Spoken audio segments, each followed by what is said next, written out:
નમસ્કાર, વડિયાના વાવડમાં આપનું હાર્દિક સ્વાગત છે। અમરેલીના આંગણે યોજાયેલી ખેડૂત મહાપંચાયતમાં વિસાવદરના ધારાસભ્ય ગોપાલ ઇટાલિયા જોવા મળ્યા છે આક્રમક મૂડમાં।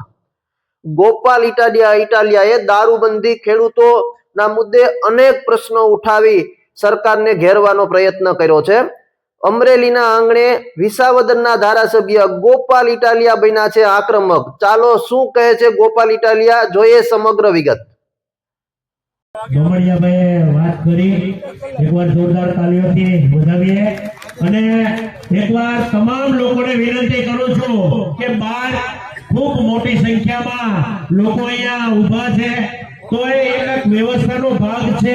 તમામ લોકોને વિનંતી કરું છું, આપણે ગોપાલભાઈ, મનોજભાઈ, ઘણા આપણા આમ આદમી પાર્ટીના ખેડૂતો, વડીલો, યુવા દોસ્તો, આગેવાનો, માતાઓ, બહેનો, આમ આદમી પાર્ટીના સૌ કાર્યકર્તાઓ, મીડિયાના મિત્રો, પોલીસ મિત્રો અને આ સમગ્ર કાર્યક્રમને સારી રીતે સફળ બનાવવા માટે જેણે જેણે મહેનત કરી છે એ સૌ મંચસ્થ આગેવાન શ્રીઓ, બધાને મારા પ્રણામ, બધાને મારા રામ રામ, બધાનો આભાર।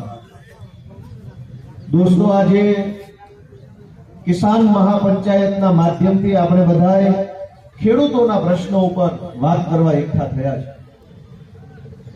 પણ આપણે એક વાતને વિચારીએ કે આપણને એવું ભણાવવામાં આવે છે કે ભારત એક ખેતી પ્રધાન દેશ છે। વર્ષોથી એવું કહેવામાં આવે છે દેશ ખેતી પ્રધાન છે, પણ દેશની સરકાર ખેડૂતોની સરકાર નથી, અને એટલે ખેતી પ્રધાન દેશના ખેડૂતોએ 12 માસ અલગ અલગ મુદ્દાઓ પર આંદોલનો કરવા પડે છે। ક્યારેક કેનાલમાં પાણી આપવાનું આંદોલન હોય, ક્યારેક સૌની યોજનાનું પાણી ફલાણા ડેમમાં નાખો આંદોલન, ક્યારેક ખાતર નથી મળતું એનું આંદોલન, ક્યારેક આ નવી જમીન માપણી રદ કરો એનું આંદોલન, ક્યારેક કે દીપડો આવીને છોકરીને બચકું ભરી ગયો એ દીપડો પકડો એનું આંદોલન, ક્યારેક સિંહ આવી ગયો શોર્ટ સર્કિટ થઈને મરી ગયો, ખેડૂતને ખોટી રીતે જેલમાં પૂર્યા છે એને છોડો એનું આંદોલન, ક્યારેક એપીએમસી માં કરડો થાય છે એનું આંદોલન, ક્યારેક ખેડૂતના ખેતર ઉપર જીબી વાળા, વીજળી વાળા ખોટી રીતે દાદાગીરી કરી થાંભલા નાખી જાય તો એ થાંભલા નાખની વિરુદ્ધનું આંદોલન, ક્યારેક રોડ રસ્તા નીકળે જમીન સંપાદનનું આંદોલન, ક્યારેક ટીપી નીકળે ટીપીના નામે 40% જમીન કાપી લે એનું આંદોલન, ક્યારેક નકલી બિયારણ કોક પકડાવીને ખેડૂતોને છેતરીને વયો જાય એનું આંદોલન, ક્યારેક ટેકાના ભાવની અંદર માલ દેવા જાવ ત્યારે સારો માલ હોય તો પણ કટકી લેવા માટે થઈને પહેલા રિજેક્ટ કરે અને પછી પૈસા આપો તો સિલેક્ટ થાય એની સામે લડવાનું। દોસ્તો, આ દેશ ખેતી પ્રધાન હોય તો ખેડૂતોને આટલી સમસ્યા ન હોવી જોઈએ, પણ રોજ જાગીને ખેડૂતોને અલગ અલગ મુદ્દે લાઈનમાં ઉભા રાખવાના, માવઠું આવ્યું લાય, હજારો પ્રશ્નોથી ગુજરાતના ખેડૂતો આજે દુખી થઈ રહ્યા છે। ત્યારે ખેડૂતના દીકરાઓ, એમાં રાજુભાઈ, પ્રવીણભાઈ, ઈસુદાનભાઈ, ગોપાલભાઈ, ચૈતરભાઈ, આ બ્રિજરાજભાઈ, મનોજભાઈ, આ બધા અનેક ખેડૂતોના દીકરાઓએ બીડો હાથમાં ઝડપ્યું છે કે હવે ખેડૂતોની સરકાર ગુજરાતમાં લઈ આવવાની છે। દોસ્તો, દેશ ખેતી પ્રધાન છે છતાંય ખેડૂતોને પણ બુટલેગરોને કોઈ સમસ્યા નથી। કોઈ દિવસ જોયું ગુજરાતમાં કે અખિલ ગુજરાત બુટલેગર મંડળ દ્વારા આંદોલન કરવામાં આવ્યું? નહીં। બુટલેગર સમાજ દ્વારા ક્યારેય ધરણા નથી કરવામાં આવ્યો કે હવે દારૂનો પૂરો ભાવ નથી આવતો, માલ કાયમે નથી આવતો, વેચાતો નથી, કસ્ટમરોને તકલીફ પડે છે પોલીસના કારણે, એવી કોઈ ફરિયાદ અખિલ ગુજરાત બુટલેગર એસોસિએશન દ્વારા કરવામાં નથી આવી। કેમ કે સરકાર બુટલેગર પ્રધાન છે, ખેડૂત પ્રધાન સરકાર નથી। દેશ ખેડૂત પ્રધાન છે, રાજ્ય ખેડૂત પ્રધાન છે, સરકાર બુટલેગર પ્રધાન છે દોસ્તો। અને એટલે બુટલેગરોને આ રાજ્યમાં કોઈ તકલીફ નથી, તકલીફ ગુજરાતના ખેડૂતને થઈ રહી છે। અને ખેડૂત માટે લડવા જ્યારે આમ આદમી પાર્ટી આગળ આવી તો ભાજપના ગુંડાઓએ આમ આદમી પાર્ટીને દબાવવાની કોશિશ કરી। બોટાદની અંદર કરડો થયો અને એ કરડા બાબતે સૌથી પહેલો અવાજ ઉઠાવવાનું કામ રાજુભાઈ કરપડાના નેતૃત્વમાં થયું। તમે બધા દિલ ઉપર હાથ રાખીને વિચારો કે એમાં અમે ખોટું શું કર્યું? રાજુભાઈ બોટાદ ગયા, માર્કેટિંગ યાર્ડમાં ગયા, ખેડૂતોને મળ્યા અને માર્કેટિંગ યાર્ડમાં બેસનારા ભાજપના ગુંડાઓને બે પ્રશ્ન પૂછ્યા કે આ કરદો શા માટે કરો છો? એમાં ખોટું શું હતું? કશું જ ખોટું ન હતું. છતાંય આજે રાજુભાઈ કરપડા 307 જેવી ગંભીર કલમોમાં જેલમાં છે. જેલમાં કોણ હોવું જોઈતું હતું? જેલમાં એક ગુંડો હોવો જોઈતો હતો કે જે ગુંડાએ અમરેલીના દલિત સમાજના એક વ્યક્તિને ધમકી મારી કે કેજરીવાલની સભામાં જઈશ તો ટાંટિયા તોડી નાખીશ. એ ટાંટિયા તોડવાની ધમકી મારનાર ભાજપનો લફંગો જેલમાં હોવો જોઈતો. પણ જેલમાં કોણ છે? જેલમાં ખેડૂતનો દીકરો ખેડૂત માટે લડતો રાજુ કરપડા જેલમાં છે. જેલમાં કોણ હોવું જોઈતું હતું? જેણે અમરેલીની બજારમાં એક નિર્દોષ દીકરીનું સરઘસ કઢાવ્યું એ માણસ જેલમાં હોવો જોઈતો તો એના બદલે એ માણસ આજ મંત્રી છે અને રાજુ કરપડા જેલમાં.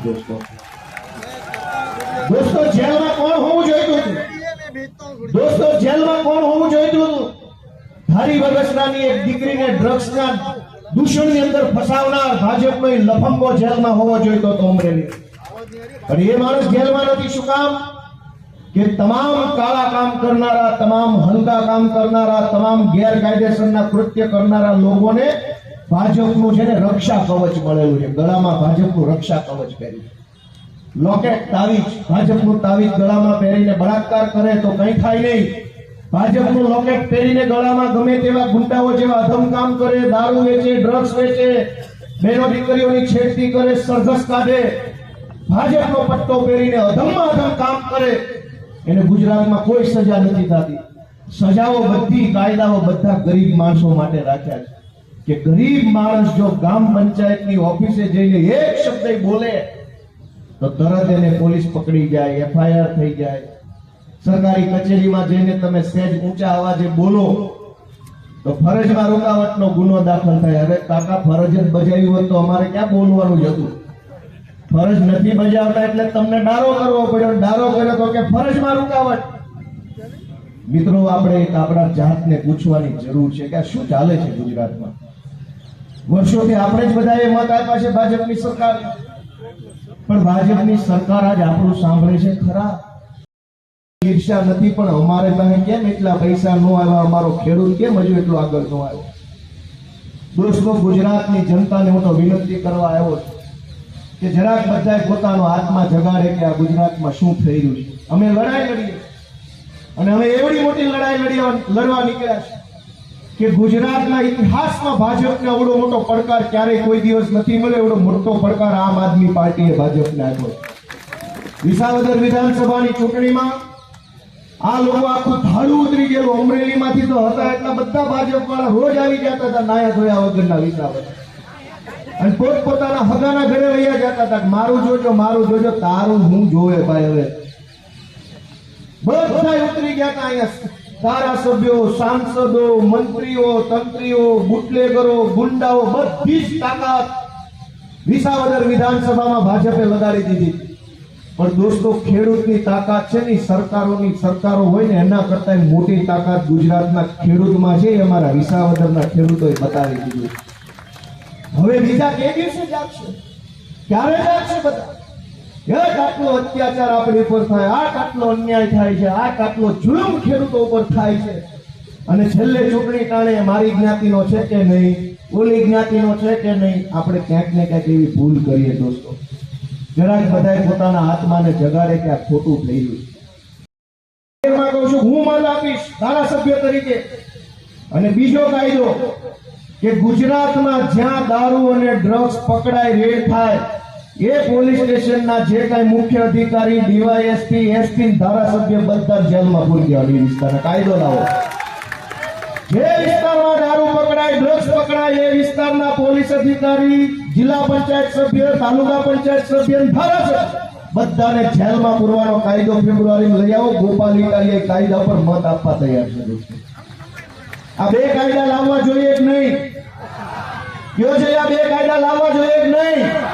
આ બનાવ્યા છે નવી નવાઈના કાયદા. મંત્રી જો એના દમ હોય તો લઈ આવે કાયદા. જાઓ, ગોપાલ ઇટાલિયાની ખુલ્લી ચેલેન્જ છે કે એનાથી નહીં થાય કામ. નો થાય ભાઈ, નો પટાવાળા છે. હું વાત કરું, ચારે બાજુથી વીણી પટાવાળા મૂક્યા છે. એકેયથી કાંઈ થાય એમ નથી. એક કામ થાય એમ નથી બધાથી. પબ્લિકને ધમકાવીએ કે ડરાવીએ કે પોલીસને ઓર્ડરો કરી લોકો ઉપર દંડા મરાવીએ. અને આ પોલીસ મિત્રોની વાત નીકળી છે તો હું જરાક એક વાત કહી દઉં. બધા મારા મિત્રો સાંભળજો મારા વાલા. અમે તો પોલીસના સમર્થક માણસ છીએ. હું તો હતો કોન્સ્ટેબલ અને કઈ જાજી જૂની વાત નથી. હું તો હમણાં 10 વર્ષ પહેલા 10 ક્યાં થયા? હા, 10 વર્ષ પહેલા હતો કોન્સ્ટેબલ. દોસ્તો, પોલીસ ખાતામાં બે ભાગ છે. એક મોટા સાહેબો આઈપીએસ ને જીપીએસ ને મોટી તોપ, કરોડો રૂપિયાના હપ્તા, કરોડો રૂપિયાનું એનું બધું કારોબાર, વહીવટદારો રાખેલા હોય. જે વહીવટદારો ઉઘરાય આવે ને બધા પૈસા કમાય, કોઈ અમદાવાદમાં કોઈ સાસણમાં જમીનો લઈને મોટા તગડા થયા છે. અને એક મારી જેવા નાના કોન્સ્ટેબલ લેવલના ગરીબ પરિવારના છોકરાઓ, એનું કાયમ શોષણ થાય. કાયમ એને લાઈનમાં ઊભું રહેવાનું, જી sir, yes sir, no sir, okay sir, ready sir. અને મળે હું ઠપકો, સસ્પેન્શન, બદલી નો થાય. હું તમને એક વસ્તુ જાહેરમાં કહું કે જ્યારે આ વસ્તુ બની, આજે જ્યારે હું અહીંયા મંચ ઉપર બેઠો હતો ત્યારે મારામાં એક અજાણ્યા નંબર પરથી ફોન આવ્યો. અત્યારે આજે જ આવ્યો. એટલે અજાણ્યો નંબર હતો, મેં ઉપાડ્યો નહીં. પછી એમનો વોટ્સએપ મેસેજ આવ્યો.